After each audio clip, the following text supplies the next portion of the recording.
penting di dalam peperangan dan revolusi adalah saatnya yang tepat di Saigon. Saya sudah merencanakan seluruh pekerjaan ini untuk dijalankan tanggal 17. Mendengar pernyataan Bung Karno, Soekarni lantas bertanya, mengapa justru diambil tanggal 17? Mengapa tidak tanggal 15 atau tanggal 16? Lalu Bung Karno menjawab, seperti yang ditulis Lasmi Dahardi, saya seorang yang percaya pada gaib. Saya tidak dapat menerangkan dengan pertimbangan akal mengapa tanggal 17 lebih memberi harapan kepadaku.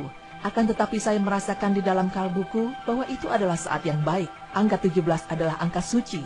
Pertama-tama kita sedang berada dalam bulan suci Ramadan. Waktu kita semua berpuasa. Ini berarti saat yang paling suci bagi kita.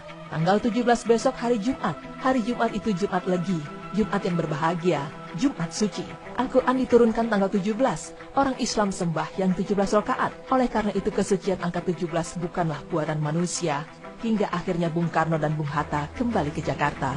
Singkat cerita, setelah melewati sejumlah proses dan peristiwa, kumandang proklamasi akhirnya diproklamirkan Bung Karno di rumahnya, Jalan Pegangsaan Timur nomor 56 Jakarta pada pukul 10 waktu Indonesia Barat.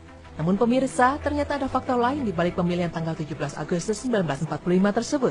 Fakta ini diungkapkan oleh Kiai Muhammad Mukhtar bin Al-Hajj Abdul Muti pada acara peringatan Lailatul Mubarak 17 Ramadan 1434 Hijriah, bertempat di pesantren Majid Ma'al, Bahrain Sidikiyah di Losari, Peloso, Jombang, Jawa Timur. Pada peringatan Lailatul Mubarak tersebut dihadiri tidak kurang dari 50.000 umat muslim dari berbagai daerah di Indonesia. Lalu apakah fakta yang terungkap di balik tanggal 17 Agustus menurut Kiai Muhammad Mukhtar bin Al-Hajj Abdul Muti?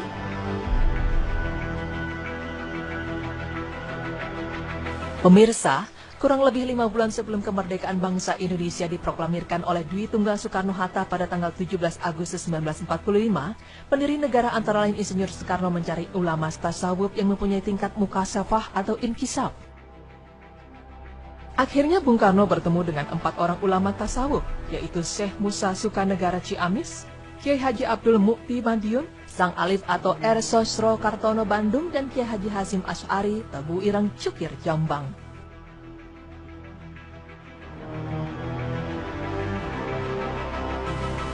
Kesimpulan dari pertemuan Bung Karno dengan keempat ulama tasawuf tersebut yakni, tidak lama akan ada berkat rahmat Allah besar turun di Indonesia di bulan Ramadan tanggal 9 dalam penanggalan Islam tahun 1364 Hijriah.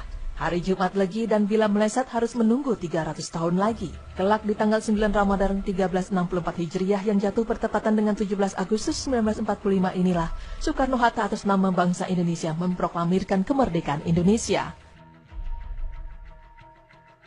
Pada tanggal 12 Rajab 1364 Hijriah, bertepatan dengan 22 Juni 1945, hari Jumat Kliwon, 9 tokoh bangsa Indonesia yang terdiri dari 4 tokoh Islam nasionalis yaitu Haji Agus Salim, Abdul Kahal Muzakir Yogyakarta, Kiai Haji Wahid Hasim Jombang, dan Abi Kusno Cokro Suyoso Ponorogo, lalu 5 tokoh nasionalis yaitu Insinyur Soekarno, Dr. Andes Muhammad Hatta, Mr. Ahmad Subarjo, Mr. Muhammad Yamin, dan Mr. A.A. Maramis. Mereka menyusun pembukaan Undang-Undang Dasar 1945. Pesan keempat tokoh tasawuf di atas dimasukkan ke dalam alinea ketiga pembukaan Undang-Undang Dasar 1945.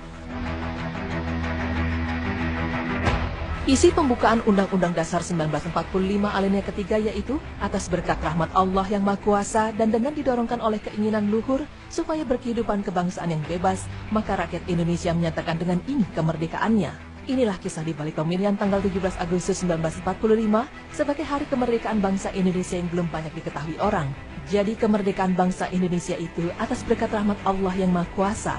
Namun banyak yang lupa atas berkat rahmat Allah yang Maha Kuasa ini, sehingga rasa syukur atas berkat rahmat Allah ini sering kita lalaikan. Lalu bagaimanakah sikap rasa syukur yang seharusnya kita panjatkan atas rahmat Allah terhadap kemerdekaan Indonesia? Ada 3 hal yang kita lakukan untuk mensyukurinya, yaitu bersyukur dengan hati adalah dengan mengakui secara tulus bahwa nikmat kemerdekaan dan keamanan ini adalah datang dari Allah semata. Bentuk syukur ini sangat penting karena hati adalah penggerak. Ketika hati benar-benar bersyukur dengan mengakui bahwa kenikmatan dari Allah, maka akan mudah bagi lisan dan anggota badan untuk menunaikan kewajiban bersyukurnya. Sebaliknya kalau hati mengingkari, akan berat bagi lisan dan anggota badan untuk bersyukur.